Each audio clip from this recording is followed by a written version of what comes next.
1 नवंबर से ये सब हो करके रहेगा कुंभ राशि।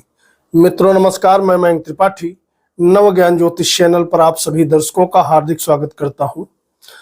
आज के वीडियो में जानकारी देंगे कि अगर आपकी कुंभ लग्न है या आपकी कुंभ राशि है तो नवंबर का यह जो राशि फल है इसमें क्या क्या शुभ फल हो करके रहेंगे, आपको मिल करके रहेंगे और किन विषयों में आपको सावधानी बरतने की जरूरत होगी। पहली चीज ये जान लीजिए, प्रेजेंट टाइम पे 2 ग्रह वक्री चल रहे हैं। शनि देवता जो कि आपके मुख्य ग्रह हैं, गुरु देवता जो कि आपकी कुंडली में धन के मालिक हैं और साथ ही साथ आमदनी के मालिक हैं। दोनों ही ग्रह बहुत पावरफुल स्थिति में हैं और 2 ग्रह नीच के चल रहे हैं। एक तो एक मंगल देव लंबे समय तक का नीच के रहने वाले हैं, मान के चलिए 3 महीना लगभग मंगल नीच का रहेगा। 6ठे भाव में कर्म का आपकी कुंडली में मालिक होता है और तीसरे का मालिक होता है। और उधर बुध देवता जो कि आपकी कुंडली में प्रबल कारक होते हैं, पंचमेश होते हैं, ये 10म भाव पर बैठे हैं और ये 2-3 महीने तक यहां पर बैठे रहेंगे। सूर्य देव 15 दिन भाग्य भाव पे नीच रहेंगे, लेकिन 15 दिन जो है कर्म भाव पर रहने वाले हैं। तो नवंबर का यह गोचर फल था। अब जानते हैं किस प्रकार का फल आपको मिलने वाला है। आगे बढ़ने से पहले मैं आपको बता दूं, यह कुंडली जो मैं यह गोचर फल आपको बता रहा हूं, अपने लग्न कुंडली पर लगा करके गोचर देखें, सटीकता ज्यादा मिलेगी। लग्न के अनुसार उपाय करें, 100% रिजल्ट मिलेगा। लेकिन अगर आपके पास लग्न कुंडली नहीं है तो चंद्र राशि के अनुसार या अपने प्रचलित नाम के अनुसार भी इस फलादेश को आप समझ सकते हैं। उसमें भी कहीं ना कहीं सटीकता मिलते हुए दिखाई पड़ेगी। वीडियो बढ़िया लगे तो वीडियो को लाइक करके कमेंट बॉक्स में कम से कम अपने इष्ट देवता का ही नाम लिख दिया करिए। इसी बहाने इष्ट देव का आप नाम लिख लेते हैं। अब शुरू करते हैं राशिफल। जानकारी देंगे उन व्यक्तियों के विषय में जो लोग नौकरी कर रहे हैं। नौकरी करने वालों के लिए स्थिति इसलिए बढ़िया बनी हुई है, हालांकि कर्मेश आपका नीच का जरूर है, लेकिन कर्म भाव पर बुध देवता बैठे हुए हैं और ये लंबे समय तक का बैठे रहेंगे। और दूसरी चीज, ठीक गुरु के सामने बैठे हैं। गुरु का और बुध का सप्तम योग 2-3 महीने तक बना रहेगा, जिसके फलस्वरूप नौकरी आपकी ठीक ठाक चलती रहेगी। आपको दिक्कत तभी आएगी नौकरी में जब आप अपने सीनियर्स का सहयोग नहीं करोगे, उनसे जो है फालतू की बहसबाजी करोगे या उनसे तनाव उत्पन्न करोगे। अदरवाइज नौकरी भी आपकी बढ़िया चलती रहेगी। अगर नौकरी में बदलाव चाहते हो तो बदलाव के भी प्रबल योग चल रहे हैं। मान लिया कि एक कंपनी से स्विच करके दूसरी कंपनी में आप जॉब करना चाहते हो, इंटरव्यू वगैरह देना चाहते हो, तो उसके लिए भी गोचर के अकॉर्डिंग स्थितियां बहुत बढ़िया बनी हुई हैं। निश्चित तौर पे आप लाभ उठा सकते हो। तो नौकरी प्राइवेट या गवर्नमेंट कुछ भी कर रहे हो, आपको फायदा निश्चित तौर पे मिलता हुआ दिखाई पड़ेगा इस नवंबर के महीने में। उधर 7 तारीख से भाग्य आपका प्रचंड रूप से साथ देने लगेगा। कारण है, उसका कारण इसलिए है कि बुध और शुक्र का शुरुआत में तो कॉम्बिनेशन कर्म भाव पे बना हुआ है, लेकिन भाग्य का मालिक होकर के शुक्र देवता 7 तारीख की रात को आपके एकादश भाव में बैठ जाएगा। और एकादश भाव में जब ये भाग्य का मालिक होकर के बैठेगा तो दैवी कृपा प्रचंड रूप से बनेगी, जिसके फलस्वरूप जो चाहोगे कर डालोगे। नौकरी में भी उन्नति होगी और अगर व्यापार करते हो तो व्यापारियों को भी आने वाले समय में गजब का लाभ मिलता हुआ दिखाई पड़ेगा। एक तरफ शुक्र भाग्य बढ़ाएगा तो दूसरी तरफ सुंदर तरीके से यात्राओं के अच्छे योग बनाते हुए दिखाई पड़ेगा। अगर व्यापार आप विदेश की, देश की या घूमने फिरने या धार्मिक यात्राएं करना चाहते हो तो बहुत सुंदर समय रहेगा। इस समय का आप लाभ उठाइए और 7 नवंबर से लगा करके पूरा नवंबर तक ग्रहों की चाल जबरदस्त तरीके से आपका फेवर कर रही है। खास करके जो कारक ग्रह हैं वो 7 तारीख से बहुत ज्यादा जो है बेनिफिशियल रिजल्ट देने के लिए आपको तत्पर है।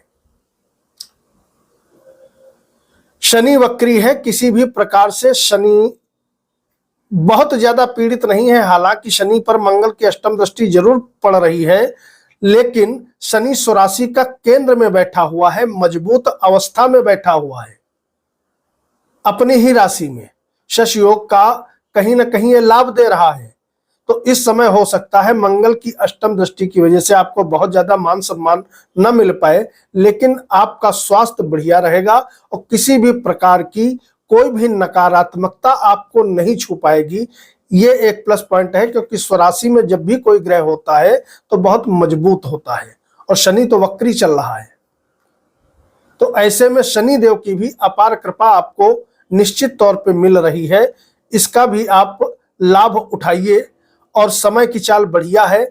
अगर कोई नया काम या व्यापार आप शुरू करना चाहते हो, मान लिया साइड बिजनेस वगैरह डालना चाहते हो, तो कोशिश करिए 7 तारीख के बाद जो भी शुक्रवार पहला पड़े उस दिन नया काम व्यापार शुरू करिए या कहीं पर निवेश करिए।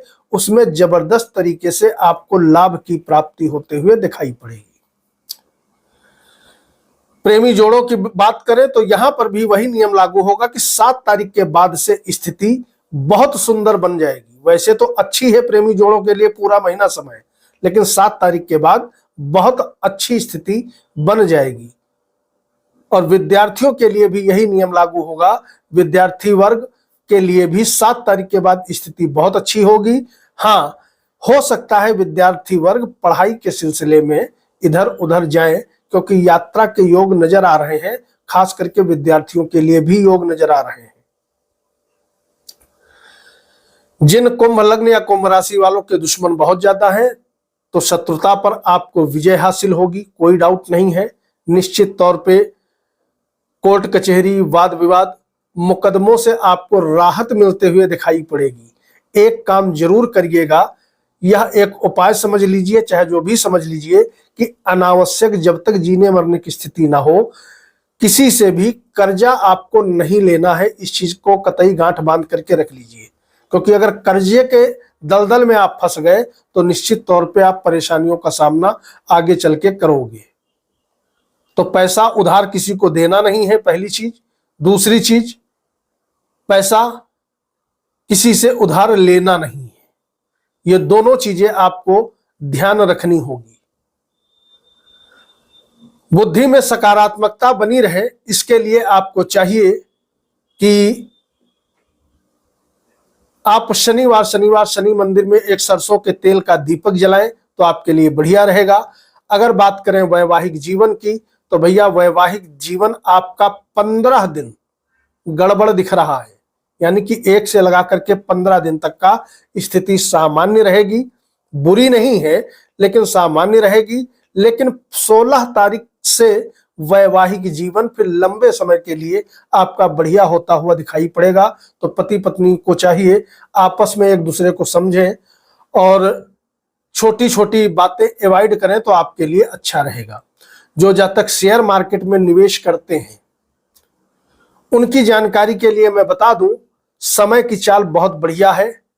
अगर बाई बर्थ कुंडली स्ट्रांग है तो अपने एडवाइजर की सलाह ले करके आप निवेश कर सकते हैं। कहीं कोई दिक्कत नहीं नजर आ रही है, क्योंकि शॉर्ट टाइम ट्रेडिंग के लिए और लॉन्ग टाइम ट्रेडिंग के लिए दोनों के लिए ही गोचर बहुत बढ़िया बना हुआ है। अब बात करें कि आर्थिक स्थिति आपकी कैसी रहेगी। एक चीज और ध्यान रखिएगा, हो सकता है इस समय आपके ननिहाल पक्ष में किसी की तबीयत खराब हो जाए, ऐसे योग दिखाई पड़ रहे हैं। वैसे खुशखबरी ये जरूर है कि इस समय आपको मित्रों का, छोटे भाई बंधुओं का, नौकर चाकरों का बढ़िया सहयोग मिलेगा। अब एक अशुभ फल सुन लो। अशुभ फल ये दिखाई पड़ रहा है कि बेचैनी, चिड़चिड़ाहट थोड़ा आपको हो सकती है, क्योंकि मंगल की अष्टम दृष्टि लग्न और लग्नेश पर है, जिसके वजह से गुस्से की अधिकता रहेगी। तो गुस्से पर नियंत्रण रखना। और दूसरी चीज, गुस्से के चलते ही आप ऊट पटांग वाणी का प्रयोग कर सकते हो, जिसके फलस्वरूप अपनों से मतभेद का सामना आपको झेलना पड़ सकता है। ये 2-3 चीजें आप ध्यान रखिएगा। बाकी गोचर शुभ है, चारों तरफ से आपको फायदा मिलते हुए दिखाई पड़ेगा। आर्थिक स्थिति की यदि बात करें तो धन का मालिक केंद्र में है, वक्री अवस्था में है, कहीं कोई दिक्कत नहीं है। और उधर 7 तारीख से भाग्य आय भाव पे बैठ जाएंगे तो इच्छाओं की पूर्ति होने लगेगी, कामनाओं की पूर्ति होने लगेगी, आमदनी आपकी कई गुना ज्यादा बढ़ते हुए दिखाई पड़ेगी। लेकिन ध्यान रखना 7 तारीख को, 1 तारीख से मत सोचने लगना फायदा होगा। 7 तारीख से आपको निश्चित तौर पे 1 महीने के लिए, लगभग 1 महीने के लिए जबरदस्त फायदा मिलेगा। पैसा आएगा भी, पैसा बचेगा भी।